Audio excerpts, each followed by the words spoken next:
আল্লাহ রাসূল সাল্লাল্লাহু আলাইহি ওয়াসাল্লাম ইরশাদ করেন, ইব্রাহিম আলাইহিস সালামের সাথে সাক্ষাৎ করার পরে আমি আবার কিছুদিন অগ্রসর হলাম। আল্লাহর হাবিব সাল্লাল্লাহু আলাইহি ওয়াসাল্লাম বলেন, বাইনা নাসিরু ফিল জান্নাতি উতিতু আলা নাহরিন। আমি জান্নাতে ভ্রমণ করতেছিলাম, হঠাৎ একটা নহরের কাছে এসে আমরা উপস্থিত হলাম। মাহু আশাদ্দু বায়াদাম মিনাল লাবান, যে নহরের পানিগুলো ছিল দুধের চেয়েও সাদা।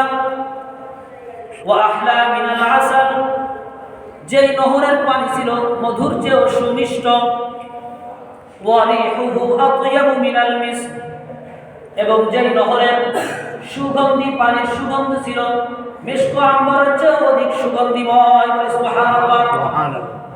আল্লাহ রাসূল সাল্লাল্লাহু আলাইহি ওয়াসাল্লাম এই আশ্চর্যজনক নহর দেখার পরে হযরতে জিবরিল আমিনকে জিজ্ঞেস করলেন, এই নহরের আবার পরিচয় কি? এটা কিসের নহর যার পানি দেখতে দেখা যাচ্ছে দুধের চেয়েও সাদা, আবার মধুর চেয়েও মিষ্টি, আবার মিষ্কের চেয়েও বেশি সুঘ্রাণ? এটা আবার কি নহর? জিবরিল আমিন উত্তর করলেন, হাদাল কাউসার আল্লাযী আ'তাকা রাব্বুকা। হ্যাঁ আল্লাহ রাসূল, এটা হলো হাউজে কাউসার, যেটা আপনাকে আপনার প্রভু দান করেছেন। বলে সুবহানাল্লাহ। আল্লাহ রাসূল সাল্লাল্লাহু আলাইহি ওয়াসাল্লাম অন্য হাদিসে বলেন, আল্লাহ পাক রব্বুল আলামিন কিয়ামতের ময়দানে আমাকে হাউজে কাউসার দান করবেন। আমি আমার বিশেষ কিছু উম্মতদেরকে, আমার যারা খাঁটি উম্মত, প্রকৃত উম্মত, তাদেরকে আমি ওই নহর থেকে এই পানি পান করাবো। যে ব্যক্তি ওই কিয়ামতের ময়দানে এক ঢোক হাউজে কাউসারের পানি পান করবে, জান্নাতে প্রবেশ করার আগ পর্যন্ত দ্বিতীয়বার আর তার পিপাসা লাগবে না। সুবহানাল্লাহ। আল্লাহ রাসূল সাল্লাল্লাহু আলাইহি ওয়াসাল্লাম কিয়ামতের ময়দানে তার বিশেষ উম্মতদেরকে, প্রকৃত উম্মতদেরকে হাউজে কাউসারের পানি পান করাবেন। সাহাবীরা জিজ্ঞেস করলেন, হে আল্লাহর রাসূল, আপনার খাঁটি উম্মত কারা? এত মানুষের মধ্যে আপনি আপনার খাঁটি উম্মতদেরকে কিভাবে যাচাই করবেন? আল্লাহর রাসূল সাল্লাল্লাহু আলাইহি ওয়াসাল্লাম হাদিসে পাকে ইরশাদ করেন, গুররাম মুহাজ্জালিনা মিন আসারিল উযু। আমার খাঁটি উম্মত হলো তারা যারা আল্লাহর পবিত্র বিধান 5 ওয়াক্ত নামাজ আদায় করেছে, এবং 5 ওয়াক্ত নামাজ আদায় করার পূর্বে তারা সুন্দরভাবে ওযু করেছে। যারা সুন্দরভাবে ওযু করে 5 ওয়াক্ত নামাজ জামাতের সাথে আদায় করেছে, তাদের ওযুর অঙ্গ প্রত্যঙ্গগুলো কিয়ামতের ময়দানে সূর্যের ন্যায় নূরের ঝলকানিতে ঝলমল করতে থাকবে। আমি আমার উম্মতদেরকে ওই নূরের চমক দেখে চিনে ফেলবো যে এরা আমার খাঁটি উম্মত। আল্লাহর হাবিব সাল্লাল্লাহু আলাইহি ওয়াসাল্লাম বলেন, আমি আমার উম্মতদেরকে পানি পান করাতে থাকবো। হঠাৎ দেখবো যে আমার অনেক উম্মত বাকি রয়েছে, কিন্তু ফেরেশতারা তাদের মাঝে ফায়ুহালু আলাইহিম, তাদের মাঝে দেয়াল নির্মাণ করে দিচ্ছে, বাধা সৃষ্টি করে দিচ্ছে। তো আল্লাহ রাসূল সাল্লাল্লাহু আলাইহি ওয়াসাল্লাম ফেরেশতাদেরকে বলবেন, তাদের মাঝে কেন বাধা সৃষ্টি করে দেওয়া হচ্ছে, দেয়াল নির্মাণ করে দেওয়া হচ্ছে? তারাও তো আমার উম্মত। তখন ফেরেশতারা জবাব দিবেন, হে আল্লাহর রাসূল, আপনি তো জানেন না যে এরা কারা।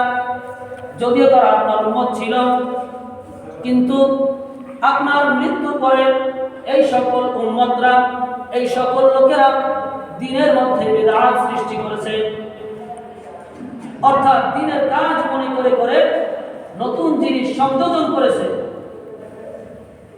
অতএব আল্লাহ রাসূল সাল্লাল্লাহু আলাইহি ওয়াসাল্লাম তখন তাদের উপর রাগান্বিত হয়ে যাবেন যে আমি এত কষ্ট স্বীকার করে আমি দ্বীনকে পৌঁছে দিয়েছি, আর তোমরা দ্বীনের মধ্যে বাড়াবাড়ি করেছো, ছাড়াছাড়ি করেছো, সংযোজন বিয়োজন করেছো। তখন আল্লাহ রাসূল সাল্লাল্লাহু আলাইহি ওয়াসাল্লাম রাগান্বিত হয়ে ধিক্কার দিয়ে বলবেন, সুহকান লিমান গায়্যারা বা'দি।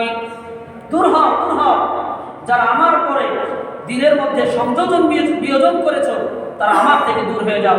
তারা আজকে আমি মুহাম্মাদের কাছ থেকে হাউজে কাউসারের পানি পান করতে পারবে না।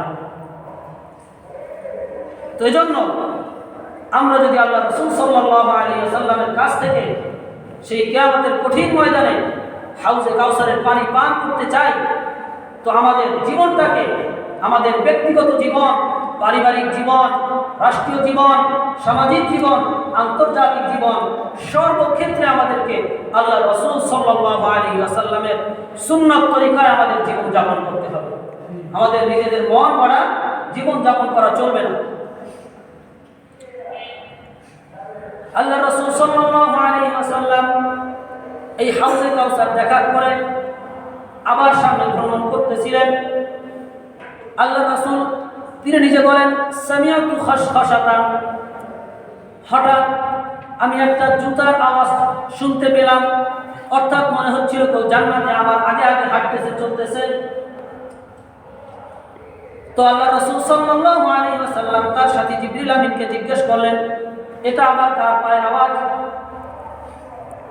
জিবরিল আমিন উত্তর করলেন, এটা হলো আপনার প্রিয় সাহাবী হযরত বিলাল রাদিয়াল্লাহু তাআলা আনহুর পায়ের আওয়াজ।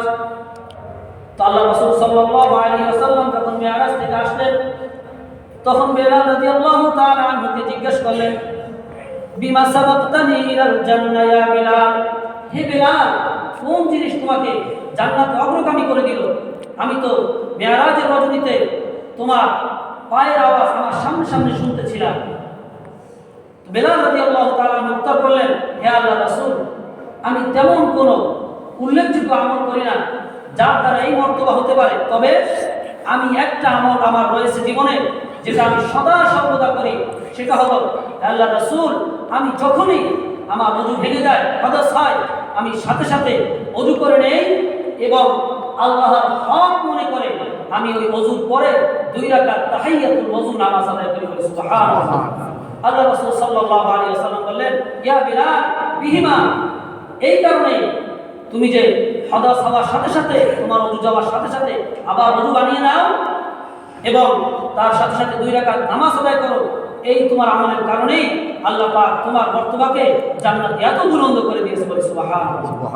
আমরাও এই আমলটা করতে পারি। আমাদের জান্নাত দরকার আছে কিনা? জান্নাতে মর্তবা দরকার আছে কিনা? অবশ্যই রয়েছে। এজন্য আমরাও চেষ্টা করব। হয়তো সব সময় সুযোগ নাও হতে পারে, বিভিন্ন সফরে থাকলে, কাজে থাকলে, কিন্তু আমরা যদি অবসরে থাকি তখন আমরা চেষ্টা করব, যখনই আমাদের ওযু ভেঙে যায় সাথে সাথে আমরা ওযু করার চেষ্টা করব, সদা সর্বদা ওযুর হালাতে থাকার চেষ্টা করব। সদা সর্বদা ওযুর হালাতে থাকলে যদি মৃত্যু হয়ে যায় তো শাহাদাতের মর্যাদা নসিব হবে। বলে সুবহানাল্লাহ। এজন্য আমরাও চেষ্টা করব, তো ইনশাআল্লাহ চেষ্টা করব। এরপরে আল্লাহ রাসূল সাল্লাল্লাহু আলাইহি ওয়াসাল্লাম বলেন, আমরা আরেকটু সামনে আগালাম।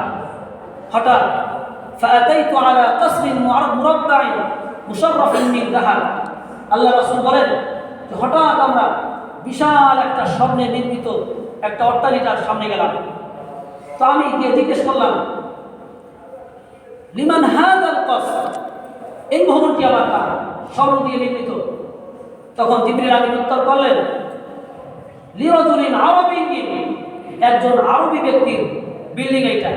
তখন আল্লাহ রাসূল সাল্লাল্লাহু আলাইহি ওয়াসাল্লাম বললেন, আনা আরবি, আমি তো আরবি আছি। লিমান হাযাল কাসর, তাহলে বিল্ডিংটা কার? জিবরিল আমিন আবার বললেন, লিরাজুলিন মিন কুরাইশ, এটা হলো কুরাইশ বংশের এক লোকের। আল্লাহ রাসূল বললেন, আনা কুরাইশী, আমিও তো কুরাইশী লোক, আমি তো কুরাইশ বংশের একজন লোক। লিমান হাযাল কাসর, তাহলে এই বিল্ডিংটা কার? তখন জিবরিল আমিন উত্তর করলেন, লিরাজুলিন মিন উম্মতি মুহাম্মাদিন সাল্লাল্লাহু আলাইহি ওয়াসাল্লাম, এটা হলো উম্মতে মুহাম্মাদির এক ব্যক্তি। আল্লাহ রাসূল বলেন, তার নাম কি? তখন জিবরিল আমিন উত্তর করলেন, লি উমর ইবনুল খাত্তাব, এই যে বিল্ডিংটা দেখতেছেন এটা হলো হযরত ওমর ফারুক রাদিয়াল্লাহু তাআলা আনহু জন্য নির্মিত হয়েছে। বলে সুবহানাল্লাহ। তো কি কারণে তার এই মর্যাদা হাসিল হলো? যে তার জন্য মৃত্যুর পূর্বেই তার জন্য জান্নাতে ভবন নির্মাণ করা হয়েছে, তাও আবার স্বর্ণ দিয়ে। অন্য হাদিসে পাওয়া যায়, আল্লাহ রাসূল সাল্লাল্লাহু আলাইহি ওয়াসাল্লাম হাদিসে পাক ইরশাদ করেন, মান ক্বারা কুল হুয়াল্লাহু আহাদ 10 মাররাতিন বুনিয়া লাহু কসরুম মিনাল জান্নাহ। আল্লাহ রাসূল সাল্লাল্লাহু আলাইহি ওয়াসাল্লাম ইরশাদ করেন, যে ব্যক্তি কোরআনুল কারীমের সূরাতুল ইখলাস কুল হুয়াল্লাহু সূরা, এই সূরাটা 10 বার পাঠ করবে, আল্লাহ সুবহানাহু ওয়া তাআলা তার জন্য জান্নাতে একটি ভবন নির্মাণ করবেন বলে সুবহানাল্লাহ। সাহাবীরা আল্লাহ রাসূলকে জিজ্ঞাসা করলেন, কেউ যদি 20 বার পাঠ করে তার জন্য কি হবে? আল্লাহ রাসূল বললেন, তার জন্য 2টা ভবন নির্মাণ করা হবে। সাহাবীরা জিজ্ঞাসা করলেন, আমরা জানি আরো বেশি পাঠ করি তাহলে কি হবে? তখন আল্লাহ রাসূল সাল্লাল্লাহু আলাইহি ওয়াসাল্লাম এক কথায় উত্তর করলেন, আল্লাহু আওসাউ মিন যালিক। তোমরা যত আমল করবে আল্লাহ পাক জান্নাতে তোমাদের স্থানকে এর চেয়ে আরো অনেক অনেক গুণ বেশি প্রশস্ত করে দেবে। সুবহানাল্লাহ। তো আমরা এখান থেকেও শিক্ষা গ্রহণ করতে পারি। কুল হুয়াল্লাহু সূরাটা কেই না পারে, কিন্তু অলসতাবশত অনেক সময় দেখা যায় আমরা 3 বার পাঠ করার সুযোগ পাই নাই। অন্য হাদিসে আছে, কেউ যদি 3 বার কুল হুয়াল্লাহ এই সূরাটা পাঠ করে, আল্লাহ পাক রব্বুল আলামিন তার নামায় আমলে এক খতম কোরআনুল কারীম তিলাওয়াত করার সওয়াব দিয়ে দিয়েছেন। সুবহানাল্লাহ। কত ফায়দা! সময় অল্প, কাজ অল্প, কিন্তু এর ফায়দা অনেক অনেক বেশি। যেহেতু আমরা উম্মতে মুহাম্মাদি, আমাদের হায়াত কম, আমরা কম জীবন পাবো, কম হায়াত পাবো, কিন্তু যেহেতু আমরা উম্মতে মুহাম্মাদি সর্বশ্রেষ্ঠ উম্মত, আল্লাহ পাক নিজেই কোরআনে পাকে ঘোষণা করেছেন, কুনতুম খায়রা উম্মাহ, তোমরা হলে শ্রেষ্ঠ উম্মত, সবচেয়ে দামি উম্মত। কিভাবে দামি হব? অর্থাৎ আমাদেরকে আল্লাহ পাক কিছু কিছু বোনাস দিয়েছেন, আমাদের কাজ অল্প কিন্তু এর ফায়দা অনেক গুণে বেশি। অতএব আমরা আল্লাহ রাসূল সাল্লাল্লাহু আলাইহি ওয়াসাল্লাম এই মিরাজের রজনীতে যেই দৃশ্যগুলি অবলোকন করেছেন, এর থেকে আমরা যে শিক্ষাগুলো, আমাদের যে শিক্ষাগুলো রয়েছে আমাদের জন্য, এর থেকে শিক্ষা গ্রহণ করা। 1 নম্বরে, আল্লাহর সাথে কাউকে কোনো অবস্থাতে শরীক অংশীদার সাব্যস্ত করা যাবে না, এবং সদা সর্বদা চলতে ফিরতে হাঁটতে ফিরতে ইব্রাহিম আলাইহিস সালাম যে তাসবিহগুলো শিক্ষা দিয়েছেন, সুবহানাল্লাহি ওয়ালহামদুলিল্লাহি ওয়া লা ইলাহা ইল্লাল্লাহু আল্লাহু আকবার, এই তাসবিহগুলো উঠতে বসতে চলতে ফিরতে পাঠ করা, এবং সময় পেলে সুযোগ পেলে সূরাতুল ইখলাস এগুলো বেশি থেকে বেশি 3 বার পারলে 3 বার, 10 বার, 20 বার, যার যত সুযোগ হয় এগুলো পাঠ করার চেষ্টা করব। আল্লাহ সুবহানাহু ওয়া তাআলা আমাদেরকে যে আলোচনাটুকু হলো এর উপরে আমল করার তৌফিক দান করে সকলে বলি আমিন। ওয়া আখিরু দাওয়ানা আলহামদুলিল্লাহি রাব্বিল আলামিন।